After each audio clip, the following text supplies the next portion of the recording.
I meant to say this earlier, but I love one championship. There's a lot of guys I really like on there. Adrian Lee and Christian Lee, both Hello, can y'all amazing hear me? fighters. Yeah. Yo, Yep. I Yes. was I was trying to figure Hold out for on. like 30 minutes how to talk and stuff. Evan, that you, Evan? Yeah, I'm sorry. Okay. Is it, I'm like that's Evan. Oh yeah, Yeah. hi everybody. I'm Evan. Nice to meet you. James Quigg. Yeah, Is James nothing. Quigg here? Yeah. Yeah. I did. I wasn't sure if you guys could hear me, so I kept waiting, and eventually was like, "Screw it! I'm just gonna say something about Thailand." Okay. Okay. Y'all Okay. talk Cool. Cool. Cool. So this is what I wanted. So James is has been a military champion, amateur champion, professional fighter. Trained with Damon Blackshear, fought Tony Gravely. Has been on some a good regional show like what was it CES and Ring of Combat. So I Speak. wanted to get James Uh, on because again, you guys know how I am. I don't have all the knowledge in the world, so I like to bring guys on who can talk to some of the things that you guys are experiencing, some of the pitfalls, the ups and downs.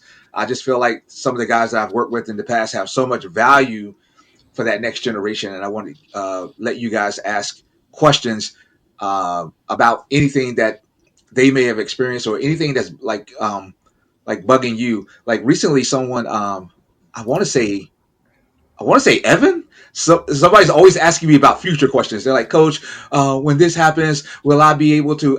When that happens, and I'm like, you're worried about the wrong thing. You're too far ahead in the future. But go ahead and ask James some of these questions, and he can probably answer them in a way that really resonates with you. I'll let you start, Evan, because you always got questions.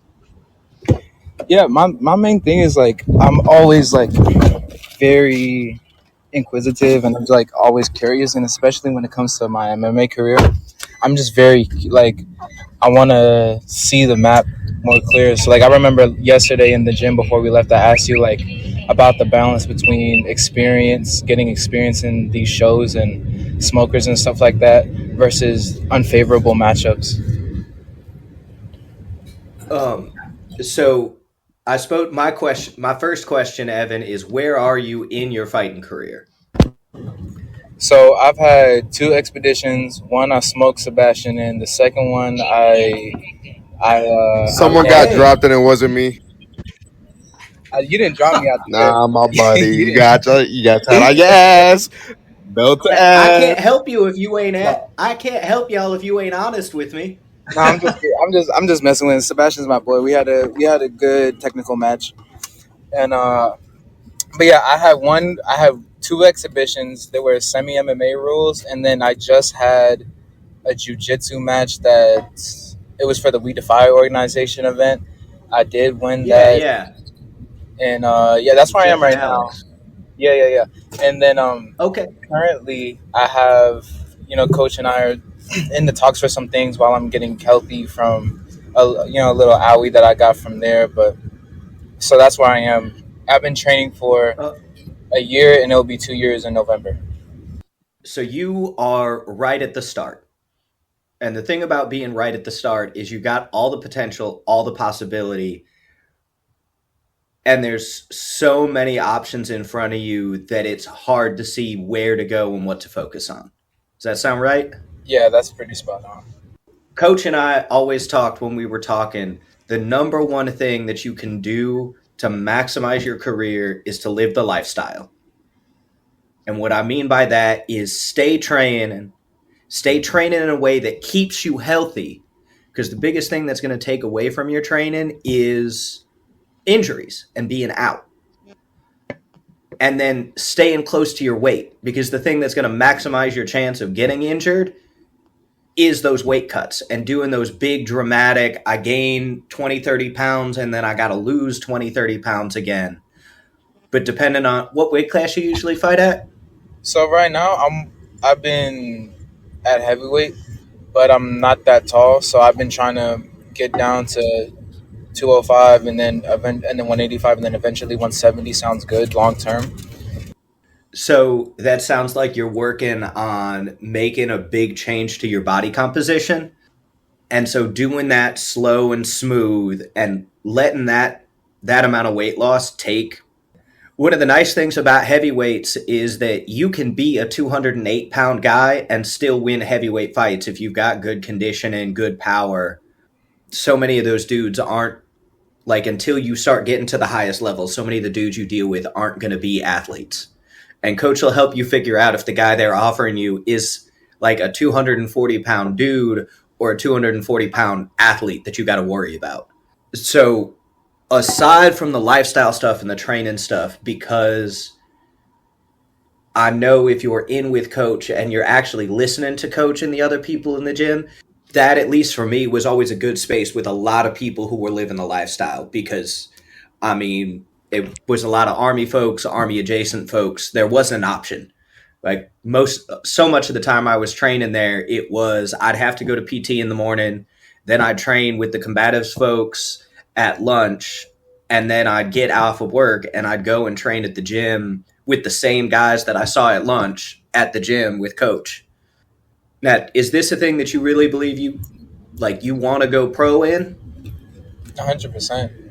I've always been very competitive, and whether it was, I grew up playing football mostly, but there's something about having to worry about a team to win. It didn't really resonate with me. And then when we lost, like I had to carry that loss like well as part of the team. I just like team sports were it's fun to play with your friends and stuff, but I feel like MMA is that thing where I feel like if I want it, I can work relentlessly to get it. And I can finally, this is something that I feel like I can finally work relentlessly at and not have to worry about the outcome because I know that whatever I put in is whatever I get out. So that's why I'm so sure. Well, and this is one of the great things about MMA because it's team preparation. So you're working with these folks the same way you would work with a team sport. You're training with them, you're working hard, everyone's pushing each other. And then the performance, at the end of the day, the performance is on you. You don't have to worry about being mad that someone else dropped the ball at the last minute. The performance is on you. And because it is team preparation, the biggest thing that you can do to set yourself up for success in a pro transition is to build your team now. And part of that is a team like a coach like Coach Sess, a group of folks who show up and are going to help push you in the gym. It's also folks on the backside, folks who are going to help you with meal planning and training outside, like strength training outside the gym, people who are going to help you sell tickets. Because one of the most frustrating parts about the fight game is that no matter how good of a fighter you are, promoters don't care unless you put butts in seats. And Coach and I talked over and over about one of the differences between the time when Coach was starting and Coach first started getting folks ready to fight and the time when I was fighting in 2013. I was active from 2013 to 2018. We talked a lot about how during that time, promoters didn't do as much promotion. Promoters shifted that work down onto the fighters. And so my first fight, it was $300 to show, $300 if I won. I ended up getting a $150 bonus because the guy who showed up to fight me was 3 pounds overweight. So for my first fight, for 8 weeks of doing work like 3 to 6 hours a day, 6 days a week, my payoff was $700. How I was really going to make payday on my first fight was on ticket sales bonuses. But if you're spending 6 to 8 hours in the gym and you got a full-time job, it's hard to sell tickets. And that's where I come in because we have so many coaches now. You guys don't need me as much direct. You need me to make sure your training is online. But for the most part, your day-to-day coaches, they should be handling most of your work. I'll just come in to decide whether or not you're doing too much or too little.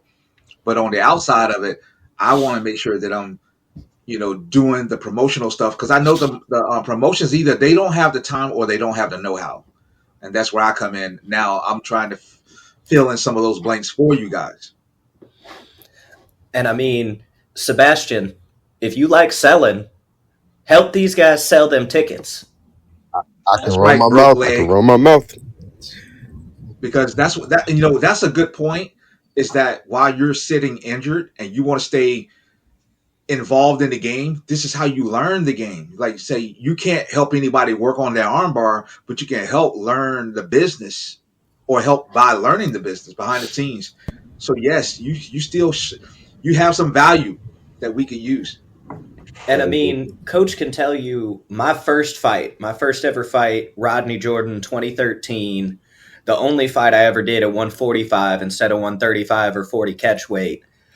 It turned out I was fighting that fight with a torn bicep tendon and torn labrum. So I had that fight in February. We figured out what was going on. I didn't get to have surgery until May. And from May until December, when I did the Army Combatives, the All Armed Forces Invitational Tournament, even when I couldn't train, I was in the gym. Mhm. I was there coaching. I was there watching. I was there listening to what Coach and the other coaches were talking about. So even though I had like a 4-month layoff where I couldn't train, I came back into the gym sharper than I left it.